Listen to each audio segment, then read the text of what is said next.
Hi guys, welcome back to our channel. So incident అనేది Gudlavalleru college Gudivada mandal and ఆంధ్రప్రదేశ్లో జరిగిందని చెప్పొచ్చు. సో అక్కడ ఏం జరిగిందంటే ఒక అబ్బాయి ఒక అమ్మాయిని ప్రేమించారు. అబ్బాయి అయితే బీటెక్ ఫైనల్ ఇయర్ చదువుతున్నారు, అమ్మాయి కూడా అదే బీటెక్ ఫైనల్ ఇయర్ చదువుతుంది అనమాట. ఇద్దరు ప్రేమించుకొని సో ఒక అండర్స్టాండ్కి వచ్చి వాళ్ళైతే ఓయో రూమ్గా వెళ్ళడం జరిగింది. అబ్బాయి పేరు అయితే విజయ్. సో ఓయో రూమ్కి వెళ్ళారు. అక్కడ వాళ్ళు చేసుకోవాల్సిన పని మొత్తం చేసుకున్న తర్వాత అమ్మాయికి తెలియకుండా సీక్రెట్గా ఆ తతంగాన్ని మొత్తం రికార్డ్ చేశారనమాట. రికార్డ్ చేసిన ఆ తతంగాన్ని బాయ్స్ గ్రూప్లో అయితే వదిలారు. అదే కాలేజ్లో ఉన్న బాయ్స్ గ్రూప్ సర్కిల్లో అయితే వదిలారని చెప్పొచ్చు.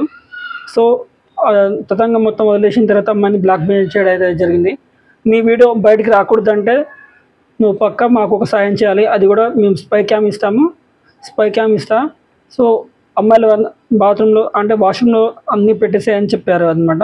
సో భయపడ్డ అమ్మాయి ఏం చేసిందంటే అవును నిజంగా నా వీడియో బయటకు లీక్ అవుతుందేమో అని చెప్పేసి సో గుడ్లవల్లేరు కాలేజీలోని ప్రతి ఒక్క బాత్రూంలో తను స్పై కెమెరా అనేది పెట్టేసింది అనమాట.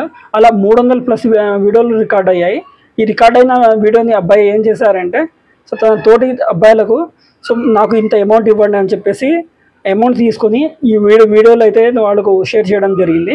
ఇదంతా తెలుసుకున్న స్థానిక ఎస్పీ గంగాధర్ రావు గారు నిన్న వెళ్ళడం అయితే జరిగింది. నిన్న అమ్మాయిలు స్ట్రైక్ చేశారు. సో గంగాధర్ రావు వెళ్ళడం అయితే జరిగింది. గంగాధర్ రావు వెళ్ళిన తర్వాత అబ్బాయి ఎవరైతే విజయ్ ఉన్నారో ఆ విజయ్ దగ్గర ఉన్న ప్రతి ఒక్క ల్యాప్టాప్ కానీ సెల్ ఫోన్స్ కానీ ఏదైతే గ్యాడ్జెట్స్ ఉన్నాయో అన్నింటిలో చెక్ చేయడం జరిగింది. ఎటువంటి వీడియోస్ కానీ ఏం దొరకలేదన్నమాట, ఎక్కడ దాచారో తెలియదు. అలాగే ఆ సంబంధిత కాలేజీలోని వాష్రూమ్లో కూడా వెళ్ళి చూశారనమాట, ఎటువంటిది లేకుండా పోయింది. సో ఇదే విషయాన్ని అమ్మాయిలు గత 2 రోజుల ముందు 26వ తారీఖు 7వ తారీఖు అనమాట సో వాళ్ళు లేవనెత్తారనమాట. సో కాలేజీ యజమాని ఎలాంటి చర్యలు తీసుకోలేదు. సో ఇలాంటివి చేసేటప్పుడు సో మనకు కూడా ఒక అక్క చెల్లె మన మమ్మీ ఉంటారని మనం గుర్తించాలన్నమాట. సో మనకు కూడా ఉంటారు, వాళ్ళు కూడా ఇలా జరిగితే మనం ఏం చేస్తామో మనం ఫస్టే ఊహించుకోవాలి. ఇలా చేయకుండా ముందే జాగ్రత్త పడాలన్నమాట. సో ఒకవేళ అమ్మాయిలు ఇదంతా తెలియదన్నప్పుడు సో మనం వెళ్ళే వాష్రూమ్లో 1-2 సార్లు చెక్ చేసుకోవాలి. యాజమాన్యం కూడా ఏం చేయాలంటే అప్పుడప్పుడు ఇలా జరగకుండా ఇన్స్పెక్షన్స్ అయితే చేస్తూ ఉండాలన్నమాట. హై లెవెల్లో గ్యాడ్జెట్స్ అంటే ఇలాంటి ఏదైనా స్పై కెమెరాలు ఏమైనా పెడితే వాటిని గుర్తించడానికి హై లెవెల్లో ఒక గ్యాడ్జెట్స్ అనేది ఒక డిటెక్టివ్ మిషన్ అనేది ఉందా లేదా అలాంటివి ఉంటే వీళ్ళు ఏర్పాటు చేసుకోవాలి.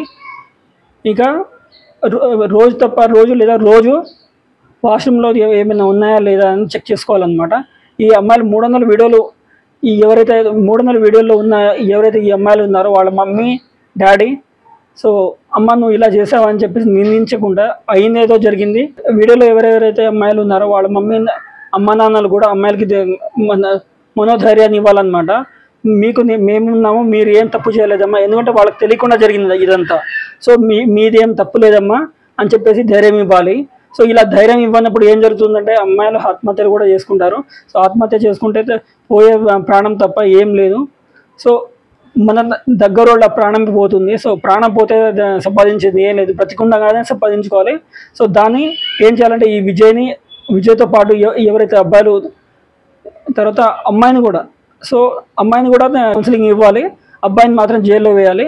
సో ఎవరైతే బాధితుల అమ్మాయిలు ఎవరైతే ఉన్నారో వాళ్ళ అమ్మానాలు అమ్మాయికి మనోధైర్యాన్ని ఇంకా మీకు మేమున్నామా అని చెప్పాలి. కానీ సో ఇలా జరిగింది ఏందమ్మా అని చెప్పేసి తిట్టొద్దు అనమాట. తిడితే అమ్మాయి చనిపోవడము, ఆత్మహత్య చేసుకోవడము, ఇంకా సూసైడ్ చేసుకోవడం ఏదో ఒకటి జరుగుతుందన్నమాట. సో అందరూ దీనికి అవేర్గా ఉండాలి. సో ఇక్కడ జరుగుతుంది ఏంటంటే నెటిజన్స్ అందరూ జట్ పంచ్ ఆలియాస్ సాయి దుర్గా తేజ్ ఆలియాస్ సాయిధరం తేజ్ని అడుగుతున్నారనమాట. సో ఫణి హనుమంతు ఏదైతే లైవ్ స్ట్రీమ్ చేశారో సో ఒక అమ్మాయి ఒక అబ్బాయి ఈ ఇష్యూని సో దీన్ని కూడా తను త్వరగా స్పందించి ఉన్నత అధికారులు త్వరగా అందజేయాలని మనస్ఫూర్తిగా కోరుకుంటున్నారు నెటిజన్లు. ఓకే, ఇది ఈ ఇష్యూలో 300 వీడియోస్ అయితే లీక్ అయ్యాయి. ఆ వీడియోస్ దొరుకుతుందా లేదా సో ఇంకా విచారణ జరుగుతుందన్నమాట.